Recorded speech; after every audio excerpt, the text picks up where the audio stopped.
좋은 소식을 전하는 발이 아름다운 발입니다. 그럼 마라톤의 이유를 아십니까? 페르시아가 도시국가인 아테네에 사신을 보냈습니다. 무조건 항복하라. 사신을 보내서 무조건 항복하라. 그러니까 아테네 사람들이 화가 나서 그 사신을 우물에다가 집어넣고 죽여버렸습니다. 그 당시에 페르시아 다리우스 왕제가 군사를 보냈습니다. 전함 600대와 군사 10만 명을 보냈어요. 아테네 군사 1만 명이 나가서 아테네 동북부 쪽에 있는 마라톤 폭야에 가서 전쟁을 치르게 되었습니다. 10만 명보다 훨씬 많은 세계 최강대국 페르시아군과 아테네 1만 명 군사가 싸웁니다. 아테네 성 안에는 그들의 아내와 또 그들의 노부모와 그들의 자녀들이 아테네에서 있는데 그들이 승리의 소식에 얼마나 목말랐겠습니까?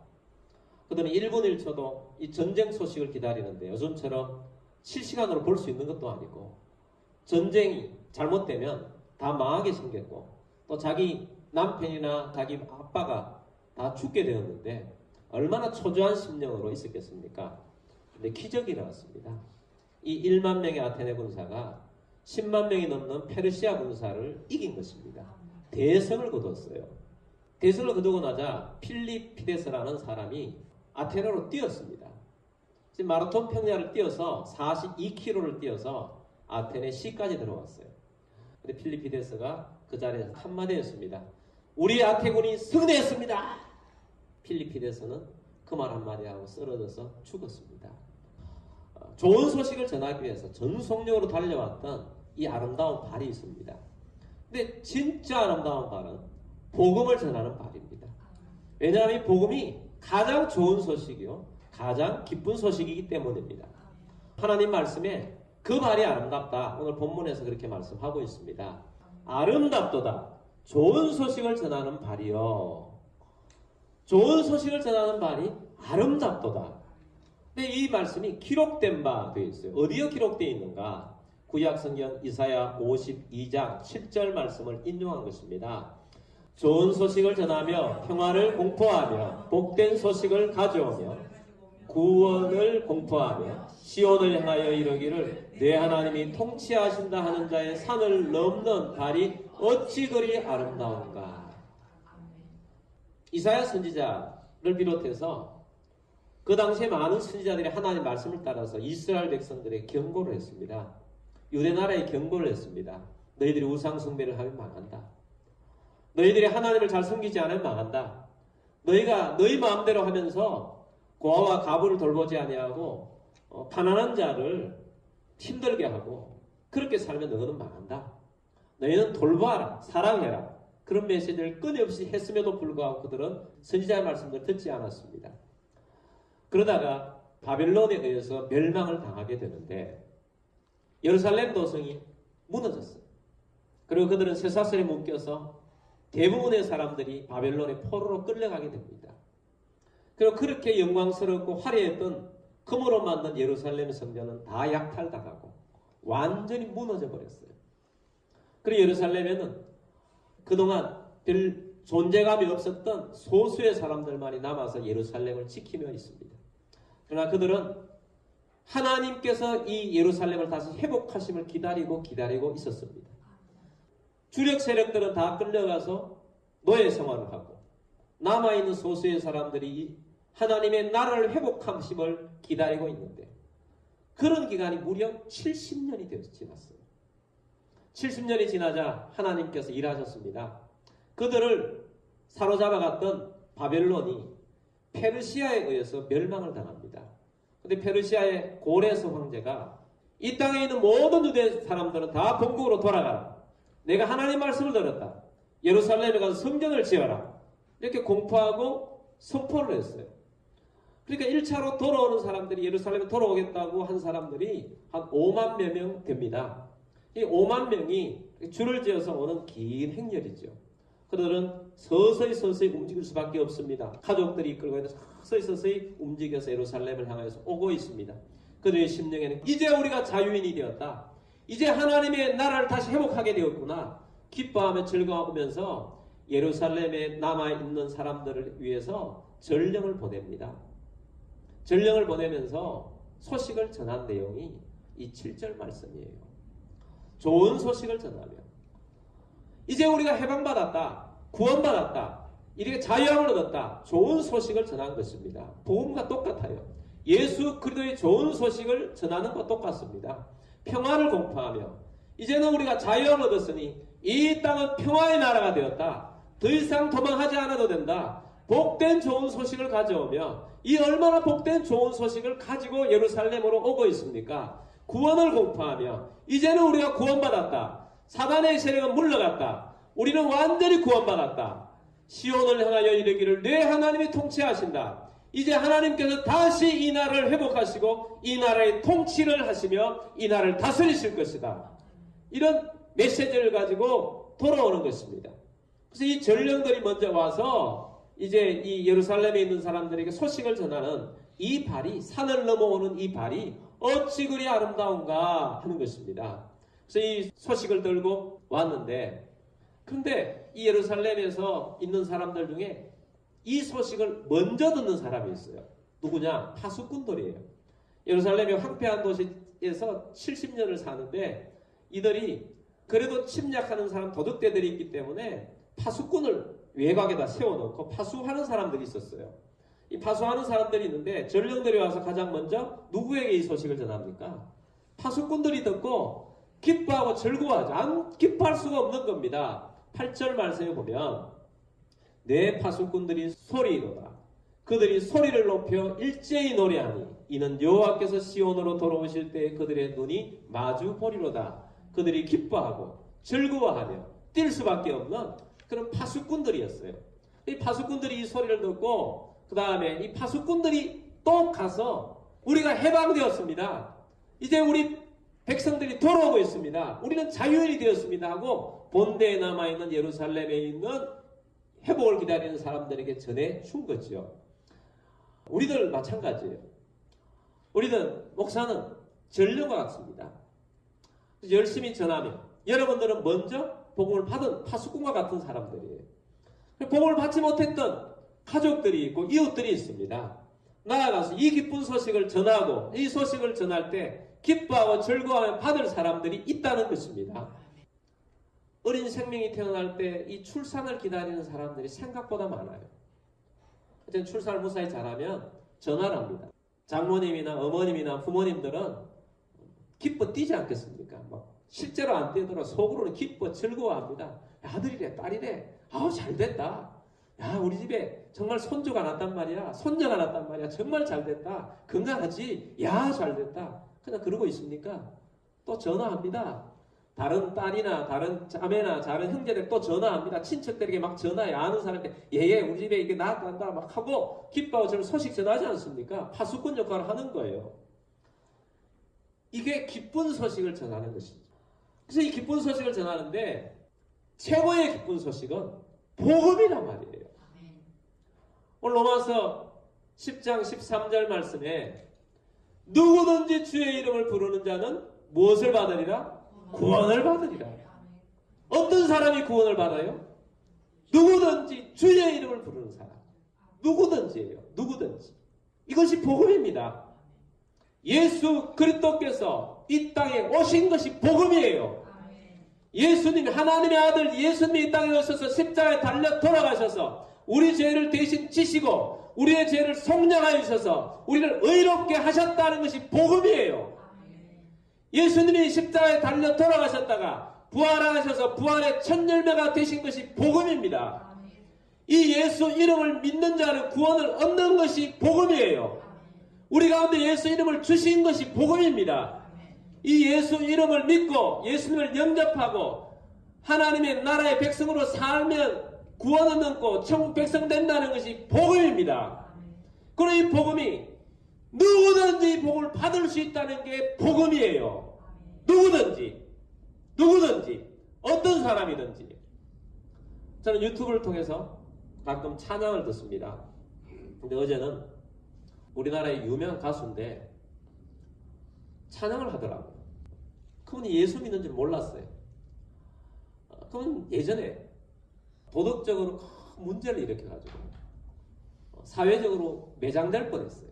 이 연예계에 나올 수 없을 줄 알았더니 재기에 성공해서 탑 가수 정도 되는 분인데 지금도 뭐 어렵긴 한데 하나님의 은혜에 감사하는 찬양을 부르는데 그 찬양하는 눈에 눈물이 고이고 마음으로 부르는 게 진정성이 느껴져요.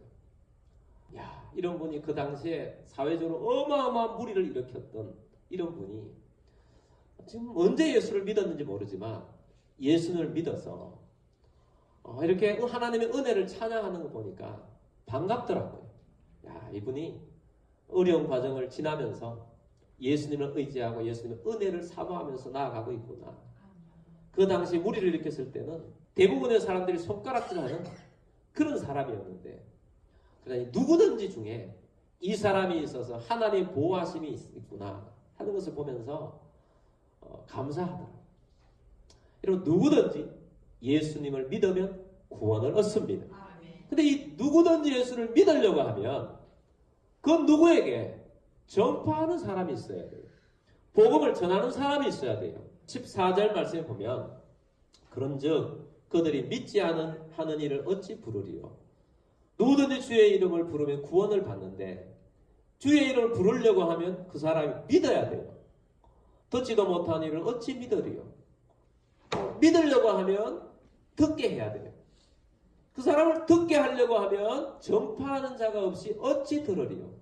반드시 전파하는 자가 있어야 합니다. 그래서 전파하는 자가 중요한 것입니다. 그래서 이 복음을 전하는 자 아름다운 발이에요. 가장 아름다운 발이 복음을 전하는 자인 것입니다. 이 복음을 전하는 자가 가장 멋진 발이에요. 그래서 하나님께 복음 전하는 자의 복이 가장 크다고 말씀하는 것입니다. 사도 바울은 예수를 믿고 난 다음에 가장 자기에게 중요하게 여긴 것은 복음이었어요. 복음 대신 예수 그리스도가 자기의 모든 것이었어요. 그래서 사도 바울은 자기가 가장 자부심을 주는 가장 느끼는 것은 뭐냐? 복음 전하는 자라는 거예요. 자기는. 그래서 로마서 1장 1절 말씀에 보면 예수 그리스도의 종 바울은 사도로 부르심을 받아 하나님의 복음을 위하여 택정함을 입었어요. 사도 바울은 자기를 내세우는 것 이것밖에 없어요. 나는 예수 그리스도의 종으로 부름 받았다. 나는 이 복음을 위하여 사도로 부름을 받았다. 나는 이 복음을 위하여 복음 전도자로 부름을 받았다. 택정을 얻었다. 이것이 가장 감사하다. 나는 이것으로 산다. 이것이 자기 자부심이었어요. 그래서 사도 바울은 자기 제자인 디모데에게도 이렇게 말합니다. 하나님 앞과 살아있는 자와 죽은 자를 심판하실 그리스도 앞에서 그가 나타나실 것과 그의 나라를 두고 엄히 명하노니. 엄히 명령했어요. 여러분 이 세상에서 가장 엄한 명령은 어명입니다. 어명보다 더 중요한 명령이 하나님의 명령인데 그 엄한 명령이 뭐냐? 너는 말씀을 전파하라. 때를 얻든지 못 얻든지 항상 힘쓰라. 언제나 힘쓰라. 노력하라는 것입니다. 예수님께서 부활하시고 제자들에게 성천하게 전해주신 말씀 마가복음 16장 15절 16절 말씀에 보면 또 이르시되 너희는 온 천하에 다니며 만민에게 복음을 전파하라. 믿고 세례를 받는 사람은 구원을 얻을 것이요 믿지 않는 사람은 정죄를 받으리라. 믿는 사람은 구원을 받습니다. 그래서 복음을 전파하라는 것입니다. 복음을 전파하면 놀라운 일이 일어나요. 놀라운 역사가 나타납니다. 회복이 일어나요.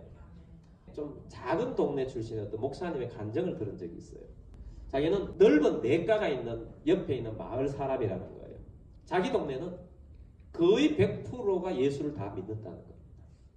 근데 예수를 믿었는 게 예전에 선교사님이 오셔서 선교를 어떻게 했느냐면 이 산들이 많은 골짜기이기 때문에 배를 타고 이 하루에서부터 저어서 와서 옆에 마을이 있으면 그곳에 가서 복음을 전하고 교회를 세우고 뭐 이렇게 올라가면서 마을마다 교회를 세우고 복음을 전했는데 자기 마을은 예수를 믿는데 조금 뒤에 있는 산동네가 있는데 거기는 선교사님이 안 들어가서 교회도 없고 복음이 없다는 거예요. 그 목사님이 말씀하시기를 다 기억이 안 나요. 제가 그때 다 기억이 안 나는데 자기 마을에 국회의원이 3명이나 났고, 어떤 사람이 뭐가 나왔고 뭐가 나왔는데, 제 인상적인 거는 자기 그 작은 마을에 목사님만 30명이 났다는 거예요. 근데 자기 이웃 마을, 옆마을에 예수님 복음이 없는 마을에는 지금도 그냥 그렇게 산다는 거예요. 복음이 얼마나 중요한가. 복음이 있는 사람과 복음이 없는 사람, 복음이 있는 마을과 없는 마을은 완전히 다른 것입니다. 우리나라의 이 복음 전도사에 있어서 전도 부인의 역할이 굉장히 중요합니다. 그 전도 부인 중에 한 사람을 소개를 하겠습니다. 1900년대 초에 평양에 김씨 부인이라는 사람이 살았어요. 예전에는 계급이 천한 사람은 여자들이 이름도 없습니다. 그냥 김씨 부인이에요. 근데 이분이 전도를 받아서 교회에 왔는데, 교회 와서 하나 물었습니다. 교회에 오면 하나님이 남편의 바람기도 잡아줍니까? 이렇게 물었어요. 그랬더니 교회에서 기도하면 하나님께서 그것도 잡아줍니다. 그랬어요. 그래서 그러면 내가 교회를 다니겠다. 그래서 교회에 왔어요. 성경에 있다고 하는데 까막눈이에요. 글을 모르잖아요. 그래서 성경을 읽기 위해서 한글을 배우고, 한글을 배우면서 성경을 열심히 읽었어요. 왜 읽었느냐? 바람기 잡는 방법을 샅샅이 찾는 거예요. 성경에서 바람기 잡는 방법을 샅샅이 찾는데 다른 사랑에 빠졌어요. 우리 주님이신 예수님과의 사랑에 빠졌어요. 복음을 깨닫게 된 것입니다. 복음을 깨닫게 나니까 남편 사랑보다 더 중요한 영원한 사랑이 여기 있다는 것을 깨닫고 예수님을 열심히 믿게 된 것입니다. 그래서 세례를 받았어요. 그래서 교회에서 이름을 지어줬어요. 세지라고. 이분이 그로부터 열심히 예수를 믿으니까 그 남편도 교회를 나와서 새 사람이 되었고요. 가정이 회복이 됐어요. 그리고 이분이 평안도 환경도를 다니면서 1년에 2,000군데를 다니면서 복음을 전했어요. 열심히 복음을 전하면서 여성에 대한 안타까운 마음이 많아요. 그래서 평양 보호 여성회를 세우고 우리나라 최초로 영하부를 만들었고, 또한 과부회를 만들어서 과부들을 보호했어요. 그리고 1919년 3.1운동이 일어나고 난 다음에는 여성들을 중심으로 해서 대한애국부인회라는 걸 조직해서 여성들에게 돈을 마련해서 독립자금을 도우다가 체포가 돼서 옥고도 치르고 수많은 사람들을 전도하고 그랬던 아주 전설적인 전도 부인이 있어요. 이 예수를 믿기 전에는 글자 하나도 모르고 이름조차도 없던 사람이 완전히 다른 인생을 살게 된 것입니다. 오늘날 좀 다른 그런 사회형 21세기는 좀 다른 우리의 환경을 우리는 살아가고 있습니다. 오늘날 좀 다른 환경에 살고 있다고는 하지만 여러분, 오늘 우리들도 복음을 전해야 하는 것은 똑같습니다. 복음도 똑같고 하나님의 역사하심도 똑같고 우리 삶에 이 복음이 필요한 사람들의 인성도 똑같습니다. 복음을 받아야 될 사람도 똑같아요. 하나님도 동일하십니다. 우리가 기도하는 하나님 들으시고 이 땅의 백성들이 구원받아야 하고 성령님이 동일하게 역사하시는 시대입니다. 여러분, 오늘 우리들이 복음을 전해야 합니다. 21세기는 어떻게 복음을 전해야 될까? 기도하면서 찾아야 합니다. 복음을 전하는 여러분들이 되기를 바랍니다. 중요한 게 열정인 것 같아요. 열정. 내 속에 복음에 대한 열정이 있는가? 이것이 중요한 것입니다. 열정이 아니고 다른 데서 찾습니다. 어렵대. 그러면서 안 되는 핑계거리를 찾아요. 여러분, 이 세상에 살아가면서 정말 나쁜 삶의 자세 중에 하나가 변명하는 것 같아요. 변명. 변명은 어떤 거리를 찾아서 그 변명 뒤에 자기가 숨는 거예요. 내가 못하는 이유를 그 변명 뒤에 숨는 것입니다. 여러분, 그런 사람은 절대로 앞으로 나가지 못합니다. 이유를 찾더라도 직면해야 합니다. 직면. 이거 왜 안 되는가? 왜 힘든가? 직면해서 돌파해야죠. 근데 변명 뒤에 숨으면 안 되는 것입니다. 우리가 복음도 마찬가지예요. 변명 뒤에 숨지 말고 복음으로 나서는 여러분들이 되기를 바랍니다. 문제가 있어 문제를 직면하고 돌파해 나가야 돼요. 기도하면서 찾아나가야 돼요. 그것이 우리가 해야 할 길인 것입니다. 여러분, 우리가 믿음 안에서 그렇게 나아가는 우리들이 되기를 바랍니다. 주님께서 우리들에게 직면하고 나아가도록 하십니다. 여러분, 우리가 다시 한번 말씀드리는데 사람은 똑같습니다. 복음이 필요한 사람도 똑같습니다. 문제도 있습니다. 복음이 필요한 사람들입니다. 이 복음이 필요해서 이 복음으로 하나님이 해결하십니다. 하나님께서 응답하시고 역사하십니다. 사람을 바꾸십니다. 회복시켜 주시는 것입니다. 그래서 이 복음으로 말미암아 사람들이 살아나는 것입니다. 천사 중에 좋은 소식을 전하는 천사가 가브리엘이지요. 가브리엘은 좋은 소식을 전해줍니다.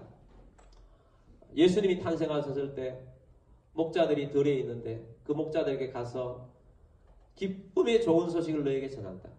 하늘에서 메시아를 보냈다. 구원자를 보내시 너희도 가서 경배하라. 좋은 소식을 전해주어서 이 소식을 들은 목자들이 가서 아기 예수께 가서 경배하고 찬양을 했어요. 천사 중에 우리에게 제일 이미지가 좋은 천사가 가브리엘이에요. 좋은 소식을 전해줘요. 심지어 짐승 중에서도 이미지만 좋은 소식을 전해주는 까치가 있어요. 까치가 좋은 소식을 전해줍니까? 그냥 이미지만 좋아요. 왜? 까치는 무슨 소식? 까치는 좋은 소식을 전해준다고 그냥 우리는 알고 있어요. 까치 소리가 들리면 아침에 까치 소리 들리면 기분이 좋아요. 좋은 소식 올 것 같아. 좋은 소식을 전해주는 것은 굉장히 좋아요. 여러분 우리가 최고의 복음을 가지고 있는 사람들입니다.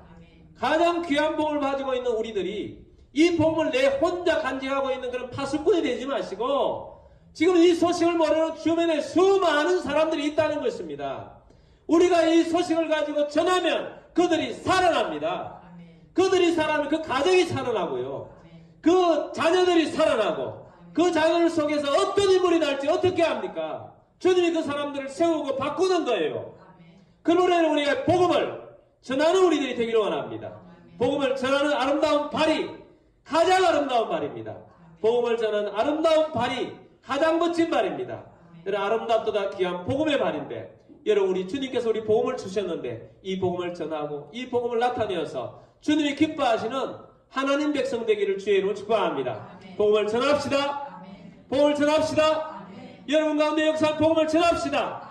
주변에 있는 사람들에게 복음을 전합시다. 기도하고 복음을 전하는 우리 모두가 되기를 바랍니다.